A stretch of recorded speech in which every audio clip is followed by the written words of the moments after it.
Phoenix school અને ઇન્સ્ટિટ્યૂટમાં દિલથી તમારું સ્વાગત છે. ધમાકેદાર લાઇક, શેર, સબસ્ક્રાઈબ, જોરદાર એક કોમેન્ટ કરવાનું ભૂલવાનું નહીં. આગળ એક આપણે ઓર્ગેનિકનો MCQનો વિડીયો જોયો. ફરી તમારા માટે બીજા 25 ઓર્ગેનિકના MCQનો વિડીયો લઈને આવ્યો છું. સીધી વાત, નો બકવાસ. બરાબર છે. ટાઈમ તમારો મેક્સિમમ નહીં બગાડો, કારણ કે હવે એક્ઝામ માટેનો સમય ઓછો બાકી રહ્યો છે.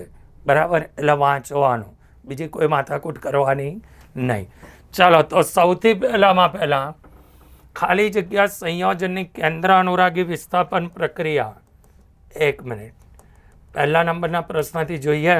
પેલો તો સીધો છેલ્લા નંબરનો પ્રશ્ન આવી ગયો. ચાલો, આલ્ફા ડી ગ્લુકોઝ, એક જ મિનિટમાં ખબર પડે. અંડરલાઈન કરેલી છે જમણી બાજુના પેજ પર. 303 કેલ્વિન તાપમાને સ્ફટિકીકરણ દ્વારા મેળવી શકાય. બરાબર, બેઠી જ લાઈન. 303 આલ્ફા ડી ગ્લુકોઝ મળે, 371 બીટા ડી ગ્લુકોઝ મળે. ત્યાર પછી આગળ અહીં આર લખવાનો ભૂલાઈ ગયો છે. ચાલો, જમણી બાજુ NH2 હોય એટલે કોઈને પૂછવા જવાનું નહીં. કેપિટલ ડી વિન્યાસ શીખેલા છે. ઉત્સેચકમાં સહકારક તરીકે લીટી દોરેલી છે. બરાબર, ઝીંક, મેગ્નેશિયમ અને આયરન જેવી ધાતુઓ સહ ઉત્સેચક તરીકે એને સપોર્ટ કરે. ક્લિયર? ત્યાર પછી આગળ આમળા અને ખાટા ફળો. મેં કહેલું જ છે કે આ ટેબલમાંથી એક MCQ પૂછાય છે. વિટામિન સી મળે બેટા.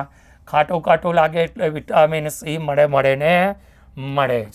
નીચેનામાંથી હિન્સબર્ગનો પ્રક્રિયા. જમણી બાજુ બોક્સ બનાવેલું જ છે. બેન્ઝીન પર SO2Cl, benzene sulphonyl chloride. Benzene પર એટલે ક્યાં છે? આવી રહ્યો. ઉતાવળમાં C2H5 ટીક ના વાગી જાય. હા, કોઈક વખત આનું નામ બી પૂછી શકે.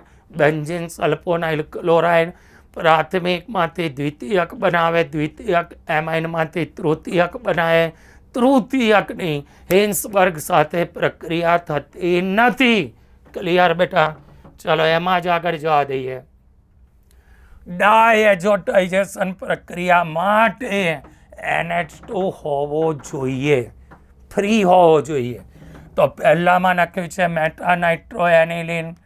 તો અહીં તમને દેખાય છે કે એનિલિનનો NH2 છે. ચાલો, બીજા નંબરમાં ટોલ્યુડિન.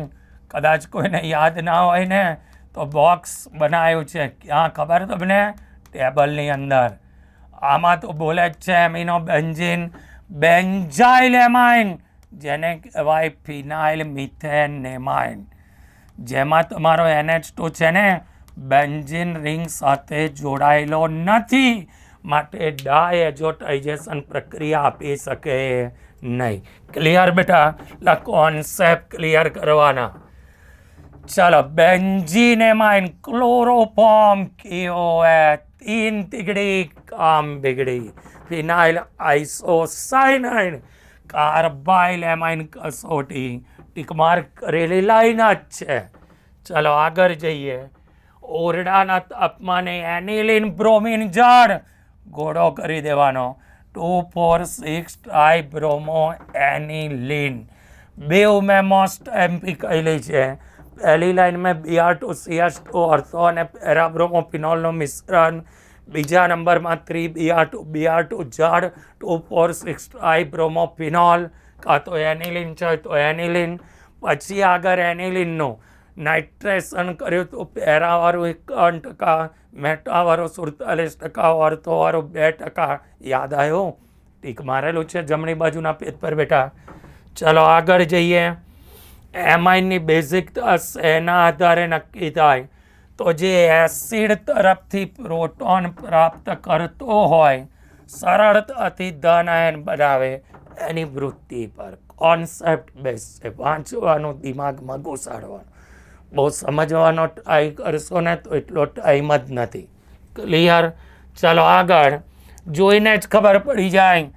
ઇથેન 1,2 ડાય એમાઇન. ઇઝી ક્વેશ્ચન છે.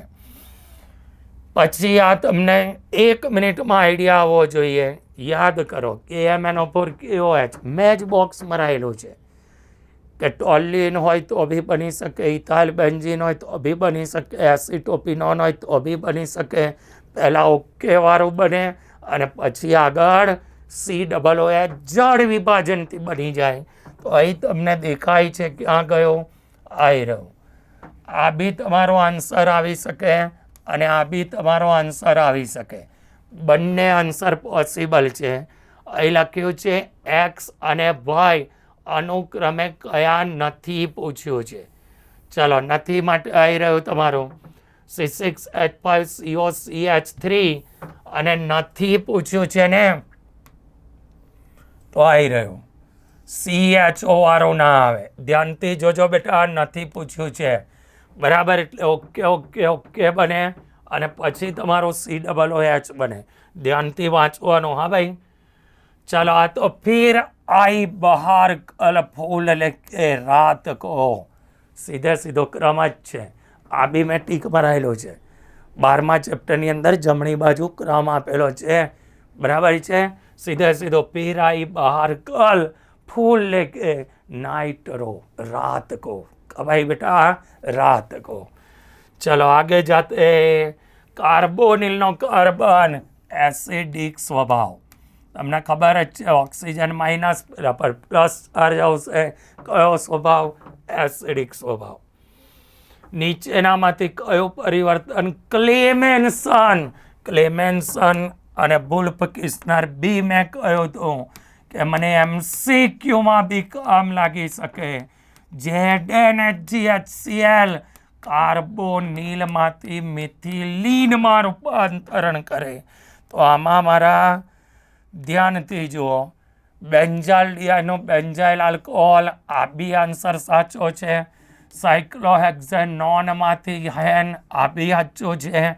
બેન્ઝાઇલ ક્લોરાઇડનું બેન્ઝાઇલડિહાઇડ ના બનાવે. બેન્ઝોફિનોનનું ડાયફિનાઇલ મિથેન, એટલે આ બે નહીં બનાવે. ચલો, કેનિજારો પ્રક્રિયા. કેનિજારો 1 મિનિટમાં ખબર પડે. આલ્ફા પર હાઇડ્રોજન હોય તો કેનિજારો પ્રક્રિયા આપે નહીં. ચાલો, આમાં તમારું શું આવશે? તો અહીં ધ્યાનથી જુઓ, આલ્કોહોલ છે, એસિડ છે, એટલે CH3CH2COOCH3. તો આ તમારું બની જશે મિથાઇલ ઇથેનોએટ. છે એવું કોઈ જગ્યાએ? આવી રહ્યું ઇથાઇલ એસિટેટ બરાબર. CH3CH2COOCH3 ethyl acetate. અને એસિડિક એસિડમાં થશે ટીક મારેલું છે એસ્ટરીકરણ ક્રિયાવિધિમાં કે એસિડ અને આલ્કોહોલથી એસ્ટર બને બરાબર.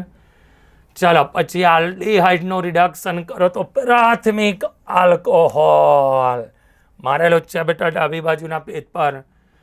પછી નીચેનામાંથી સાચું IUPAC નામ ટેબલમાં ઇથરવાળામાં 4 નામ મેં ટીક મરાયેલા છે. એમાંથી MCQ છે. જો, મિથોક્સી બેન્ઝીન પહેલો સાચું છે.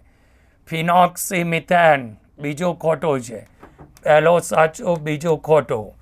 ચલો, આ ઇથોક્સી મિથેન, આ બી ખોટું છે. મિથોક્સી ઇથેન થાય અને આનું નામ થઈ ગયું મિથોક્સી ઇથેન, એટલે આ સાચું છે. તો આવી રહ્યું બેટા TFFT. ચલો, ત્યાર પછી આગળ જઈએ. કયા આલ્કોહોલનું ઉત્કલન બિંદુ લઘુત્તમ હશે? લઘુત્તમ પૂછ્યું છે. તો મેં આ લોજિક કહેલો છે કે પ્રાથમિકથી દ્વિતીયકથી તૃતીયક તરફ જાઓ તેમ ઉત્કલન બિંદુ ઘટે. ચલો, અહીં બ્યુટેન 2 ઓલ એટલે દ્વિતીયક, બ્યુટેન 1 ઓલ એટલે પ્રાથમિક, અહીં બી 1 ઓલ એટલે પ્રાથમિક. અહીં તમને દેખાય છે 2 મિથાઇલ પ્રોપેન 2 ઓલ. મેં આ 3 નામ મોડે કરવાના કહેલા છે બરાબર. પહેલો પ્રશ્ન કરવાનો કહેલો છે એનું વર્ગીકરણ. તો પ્રાથમિકથી દ્વિતીયકથી તૃતીયક તરફ જાઓ એમ ઉત્કલન બિંદુ ક્રમશઃ ઘટતા જાય. ક્લિયર બેટા? ચલો આગળ. નીચે આપેલી શ્રેણીબદ્ધ પ્રક્રિયાઓમાં મુખ્ય નિપજ PQ અને Rને ઓળખીને બતાવો. ચલો, સૌથી પહેલાં મને એટલું તો ખબર પડી ગઈ કે આ તમારું અહીંયા આગળ જોડાશે એટલે રિંગ પર CH3 ટ્વાઇસ આવશે. પછી મને ઓક્સિજન એડ કરવાનો કયો છે એટલે આલ્ડીહાઇડ આવશે અને પછી જળ વિભાજન કરવાથી એસિડ આવશે. એક જ ઓપ્શન આપેલો છે. આઇસોપ્રોપાઇલ બની જશે ને બેટા. આ સીધી તમારી ક્યુમિન પદ્ધતિ આવી રહ્યું. તો આપણે ટીક માર્ક કરેલું જ છે ક્યુમિન પદ્ધતિ. બરાબર. પહેલાં આઇસોપ્રોપાઇલ બેન્ઝીન બનશે, પછી ફિનોલ બની જશે અને પાછળ તમારો કીટોન દૂર થઈ જશે. ચાલો, કયું એલાઇલિક સંયોજન છે? તો આ તો તમારો બેન્ઝાઇલિક થઈ ગયો. કેમ? OH તમારો બેન્ઝીન સાથે છે. આ તમારો દ્વિતીયક થઈ ગયો. આ તમારો તૃતીયક થઈ ગયો. આ એક જ બેન્ઝાઇલિક છે, એલાઇલિક આલ્કોહોલ. કેમ? બેન્ઝીન સર્કલ પર CH ડબલ બોન્ડ CH થઈ ગયો C2H2. પછી C સાથે CH3OH હાઇડ્રોક્સિલ સમૂહ ધરાવતો કાર્બન દ્વિબંધ સાથે જોડાય તો એલાઇલિક આલ્કોહોલ. સુપર પ્રશ્ન. ખાલી જગ્યા સંયોજન કેન્દ્ર અનુરાગી વિસ્થાપન પ્રક્રિયા. તો ઇલેક્ટ્રોન આકર્ષક સમૂહની હાજરીમાં તમારી ચોપડીમાં લીટી ટીક મારેલી છે કે પેરા પર ઓર્થો પર એનોટ હોય ને Clનું OH વડે વિસ્થાપન કરો 4,4,3 જોઈએ, આખો H2SO4 જોઈએ. બરાબર છે. જ્યારે 2-4 જગ્યાએ જોડાયેલું હોય તો ટેમ્પરેચર ઘટીને 368 કેલ્વિન થઈ જાય. પણ જ્યારે 2,4,6 ટ્રાયક્લોરો હોય ને ત્યારે તમારી પ્રક્રિયા દરમિયાન ખાલી બોમ્બ વોટર ગરમ પાણીની હાજરીમાં એનો ફિનોલમાં કન્વર્ઝન થઈ જાય. તો ક્લિયર બેટા? તો MCQ આ રીતે થાય. આ તો તમારી ડિમાન્ડ હતી ને. બરાબર છે. હવે ના પડાય યાર તમને અમારાથી. તો એના માટે હું MCQ સોલ્વ કરાવું છું. બહુ ટાઈમ બગાડે ને ભાઈ, એ રીતે MCQ નથી કરવાના. લાઇન ટુ લાઇન કરી નાખવાની, કોન્સેપ્ટને ક્લિયર કરી નાખવાનો. આ માત્ર ને માત્ર તમારે પ્રેક્ટિસ માટે ઉપયોગ લેવાના છે. અત્યાર સુધી દુનિયામાં કોઈ એવો ટીચર પેદા નથી થયો કે MCQમાં IMP આપી શકે. અને જો તમને આપતા હોય ને તો સમજી જવાનું કે તમને ઉલ્લુ બનાવે છે. તો આપણે ઉલ્લુ બનવાનો નહીં. તમે હિરેન્સરના સ્ટુડન્ટ છો. બરાબર. તમે ફોનિક્સને ફિનિક્સને ફોલો કરો છો. તો કામ એ કરવાનું બેટા કે પરીક્ષામાં બેઠા પછી આપણને એવો અહેસાસ ના થાય કે મારી પાસે સમય હતો, મેં સમયનો ઉપયોગ ના કર્યો, ખોટા રસ્તે ગયો અને એનાથી મારા બોર્ડ એક્ઝામમાં માર્ક્સ ઓછા આવે. આપણે એ કામ કરવાનું જેનાથી માર્ક્સ ઇમ્પ્રૂવ થતા હોય. તો મેક્સિમમ લોકોને લાઇક શેર ફોરવર્ડ કરવાનું ભૂલવાનું નહીં. કોઈ નવો વિદ્યાર્થી હોય ને તો આગળ ઘણું બધું સોલ્વ કરીને મૂકેલું છે એને જોવાનું. તો મળીએ બેટા નવા વિડીયો સાથે. Bye bye.